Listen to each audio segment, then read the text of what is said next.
Bayangkan sebuah institusi yang tugas utamanya adalah memburu para koruptor kakap, tiba-tiba menjadi pusat perhatian karena orang nomor satu di bidang penindakan korupsinya justru terseret dalam pusaran skandal besar.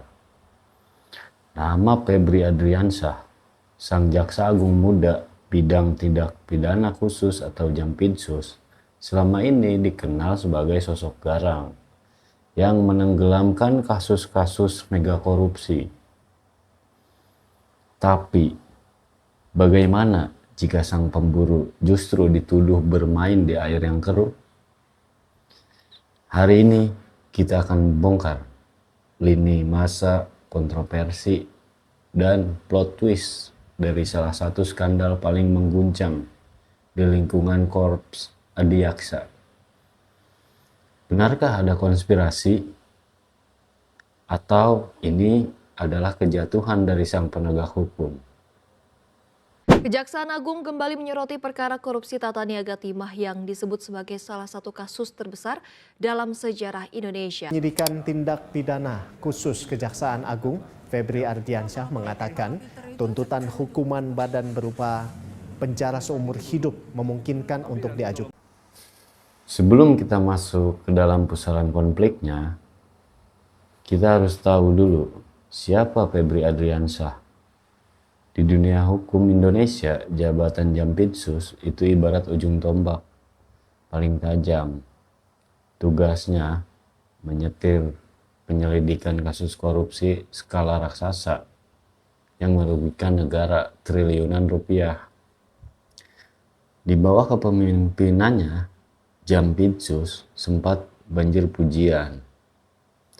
Mereka membongkar kasus korupsi tata niaga, komoditas timah yang nilai kerugian lingkungannya bikin geleng-geleng kepala. Nama Febri pun melejit. Dia dipandang sebagai sosok pahlawan baru dalam pemberantasan korupsi. Magnet bagi apresiasi publik yang merindukan hukum tanpa pandang bulu. Namun pepatah mengatakan, semakin tinggi pohon, makin kencang angin berhembus. Pada pertengahan tahun 2024, sebuah peristiwa aneh terjadi. Febri Adriansyah dilaporkan dikuntit oleh anggota Densus 88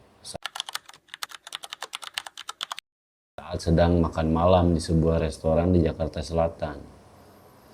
Publik geger. Kenapa polisi menguntit jaksa? Awalnya, banyak yang mengira ini adalah bentuk intimidasi dari pihak yang gerah karena kasus korupsi timah dibongkar. Tapi, perlahan mulai terbuka. Gak lama setelah insiden itu, sebuah gelombang laporan mulai masuk ke Komisi Pemberantasan Korupsi atau yang biasa kita tahu KPK dan Indonesia Corruption Watch atau kita singkat ICW. Koalisi masyarakat sipil mulai mempertanyakan sesuatu yang janggal. Dari mana asal kekayaan sang Jampitsus? Mengapa ada aset-aset yang diduga tak dilaporkan secara wajar dalam LHKPN? Pemirsa, dari kafe mewah ke sebuah rumah mewah, Kortas Tindak Pidana Korupsi Tipikor Polri menyita sejumlah barang bukti yang diduga terkait dengan 3 kasus korupsi yang juga melibatkan 3 korporasi. Emas 74 kg hingga uang ratusan miliar rupiah.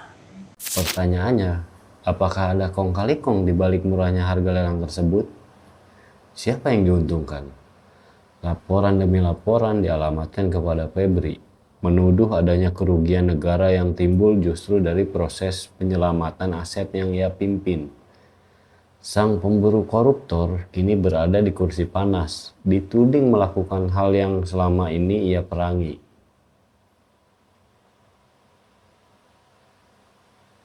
Dampak dari skandal ini tidak main-main. Ini bukan lagi sekedar urusan personal Febri Adriansyah, melainkan hantaman keras bagi kredibilitas Kejaksaan Agung secara keseluruhan. Ketika masyarakat mulai menaruh harapan besar pada Kejagung, Munculnya dugaan korupsi atau ketidakberesan di dalam tubuh Jampitsus seperti menyiramkan air es ke wajah publik. Institusi yang seharusnya bersih kini harus sibuk memberikan klarifikasi dan menghadapi pemeriksaan internal maupun eksternal. Skandal Febri Adriansyah mengingatkan kita siapa yang akan menjaga sang penjaga itu sendiri.